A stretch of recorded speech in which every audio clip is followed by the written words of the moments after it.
त्यावेळेला तारे जमीन पर नुकताच घडला होता आणि अमोल सरांना कोणीतरी सांगितलं, की असं-असं Canonचा कॅमेरा आलाय 70 त्याच्यावर चित्रपट होऊ शकतो आणि अमोल सरांनी मला पकडला. मला म्हणाले, "चल रे, हा कॅमेरा घे, आपल्याला चित्रपट करायचा." तर चित्रपट पण नाही म्हणाले ते. खरं म्हणजे स्टॅनली का डब्बा हा जो आहे ना, हा एक खूप मोठा एक्सपेरिमेंट आहे. सरळ भाषेत म्हणायचं झालं तर कुठल्या पण ऐऱ्या-गैऱ्याचा हा विषयच नव्हता. कारण का स्टॅनली का डब्बा चित्रपटाची स्क्रिप्टच नव्हती. 32 वर्कशॉपमध्ये घडलेला तो सिनेमा आहे. 32 वर्कशॉप, प्रत्येक वर्कशॉप 2-2, 3-3 तासाचं वर्कशॉप अंधेरीच्या एका शाळेत आम्ही तो सिनेमा केला. म्हणजे ते वर्कशॉप्स घडत गेले आणि तो सिनेमा शेप अप होत गेला. आणि तो सिनेमा करताना आम्ही 3-4 लोक होतो अमोल गुप्तेंबरोबर. एक होता फराज, एक होती अर्चना, एक होता जीतू आणि चौथा होतो मी. चित्रपट करताना आम्हाला माहितीच नव्हतं हा चित्रपट होतोय. म्हणजे एक तर अमोल सर आणि दुसऱ्या म्हणजे दीपा मॅम, दीपा भाटिया ज्या एडिटर आहेत सिनेमाच्या. आणि आम्ही 15-16 वर्कशॉप शूट करत राहिलो आणि 16व्या का 17व्या वर्कशॉपच्या नंतर तो वडापावचा सीन आहे तो एडिट झाला आणि मग आम्हाला कळलं की अरे हा चित्रपट बनतोय. म्हणजे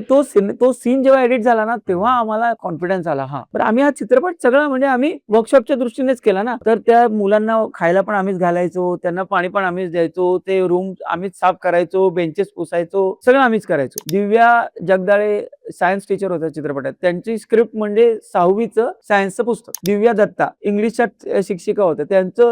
त्यांचं स्क्रिप्ट म्हणजे इंग्लिशचं पुस्तक आणि ते सगळं क्लासरूम मधलं किंवा स्टाफ रूम मधलं डब्यांचं कन्व्हर्सेशन हे अगदी उत्स्फूर्तपणे सगळ्यांनी केलेलं कन्व्हर्सेशन होतं. म्हणजे त्या सिनेमाचे टेक सुद्धा म्हणजे त्यावेळेला 7D वर होता. म्हणजे आता तरी 5D आहे. 7Dचा सेन्सर जो आहे तो 5Dच्या सेन्सरच्या 1/4 सेन्सर होता फक्त. तर त्याच्यावर तो शूट झाला आणि गंमत म्हणजे तिथूनच म्हणजे त्या चित्रपटाला आता कसं कॅमेरा असतो, मग गॅफर असतो, मग फोकस पुलर असतो, मग लेन्सेस असतात. तो चित्रपट करताना म्हणजे गंमत अशी होती की माझा फोकस मी स्वतःच करत होतो. उजव्या हातात माझ्याकडे एक जुना स्टँड होता. त्या स्टँडचा मधला दांडा तुटलेला होता. तर तो वरती उचलून कॅमेराचा पट्टा माझ्या गळ्यात अडकवून डाव्या हाताने फोकस आणि उजव्या हाताने कॅमेरा मी स्वतःच्या हाताने केला. तर त्या इतक्या मोठ्या एक्सपेरिमेंटमध्ये मी काम केल्यामुळे माझी फिल्म मेकिंगची भीतीच संपली सगळी.